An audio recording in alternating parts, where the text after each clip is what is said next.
this nice intimate gathering. Good afternoon, and happy post-Thanksgiving, and even longer post-Thanksgiving for our friends here from Canada. I have no news to break. I'm just here to celebrate with everybody here the end of the Centennial 100-year celebration that the Bruins have concluded. I think the pregame ceremony was terrific, and when you think about all the activities that were conducted, honoring prior captains, prior players, honoring the fans, showing how much and how well connected this team is to the community. It was a remarkable year, but this is a remarkable franchise, 100 years old, the first U.S.-based NHL franchise.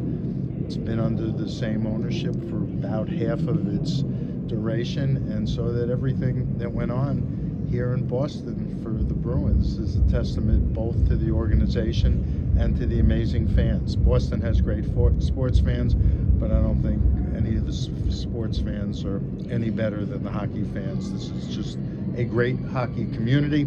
And as a segue, make sure you write this, we're still selling some tickets. It's one of the reasons we're bringing the Four Nations tournament here in February, because we know how important and what a part of the community hockey is. So we're looking forward to being here in February as well. And with that, I am more than happy to take your questions. Your third centennial now with the Maple Leafs and the Canadians and the Bruins. 3 more to come, the original 6. Does it ever get old? No, never. You know, one of the great things about this sport, and I think the Bruins in particular did a good job paying tribute and honoring the history and traditions, is one of the things that makes this franchise and the other original 6 franchises so terrific and so well followed and beloved. So no, it doesn't get old. I just wanted to ask you, coming from New York, could you ever have even had a favorite Bruin? Well, there are lots of players over the years. You can go back to Bobby Orr. You know, you think of Z, you think of Bergeron, you think of Pasternak, think of Marchand. I mean, but you know, I don't root and I don't pick favorites anymore, because all that can do is cause a lot of you to speculate. At times I wish you wouldn't. So it's all good. You didn't mention Cam Neely. And Cam Neely, of course. But you know, that's the problem with going through one of those lists. Yes, of course, Cam. But Gary, specifically, just what is the rivalry between the Bruins and the Canadians mean to the league? Well, I think, didn't they announce, and I think it's correct, that they've played more games against each other than any other teams. It's a testament to what our history represents, the authenticity of our game, the respect we have for history and traditions, and this is one of the great rivalries in all the sports. So you mentioned the Four Nations, Gary. What kind of buzz are you hearing about it right now? Ticket sales are brisk.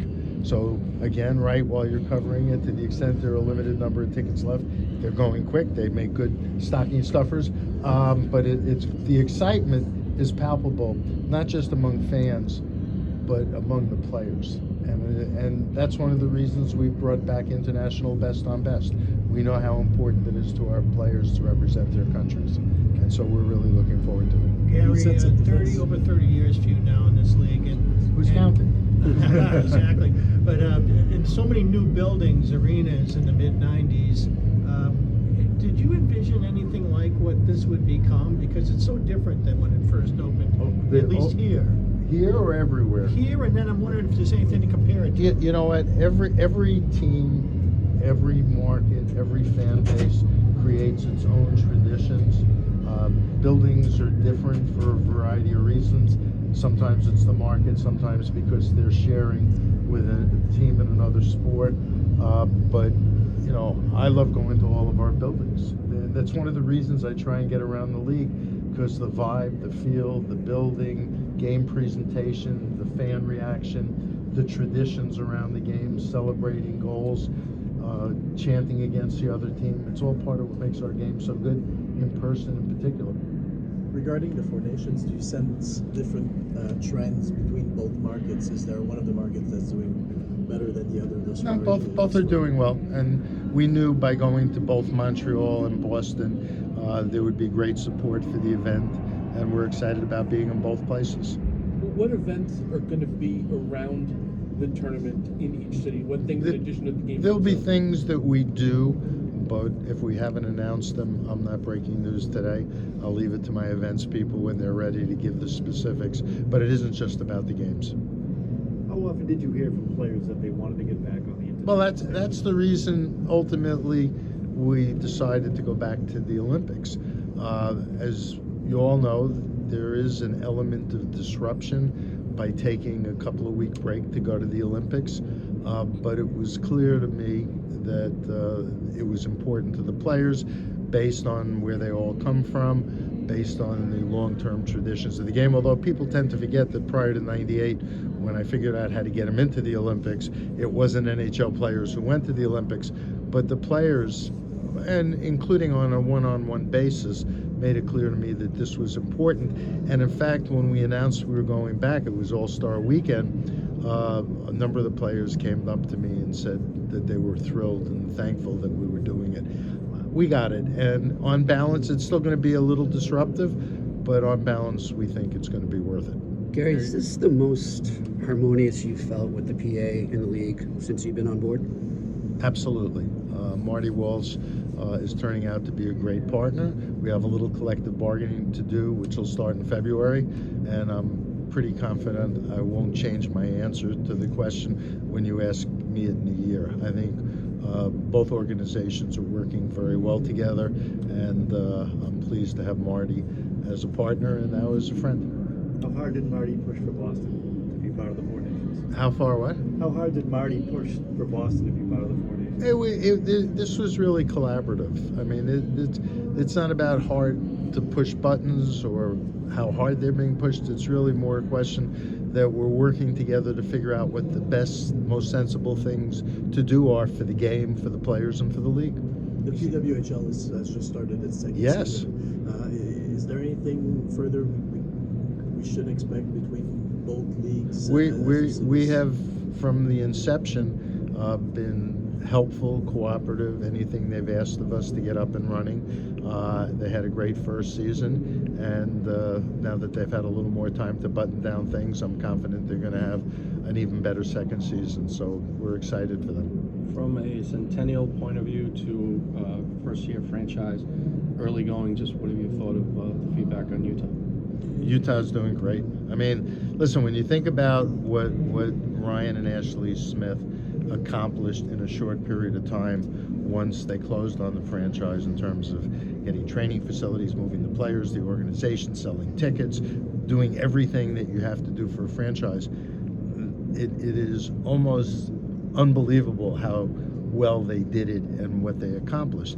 And that starts, if you back up a little bit, a complicated transaction that was neither a relocation nor an expansion. It was kind of a hybrid, and working out the logistics, negotiating and concluding the deal, raising the money to close the transaction.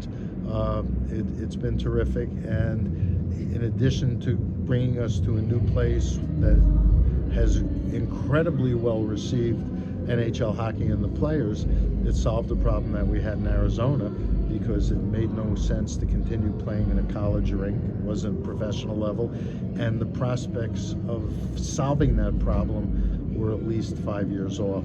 So we solved the problem, and we entered a great new opportunity for the league, and it's all been good. Gary, I know how hard you tried to keep hockey there in Arizona. Are you hopeful that someday it could go back?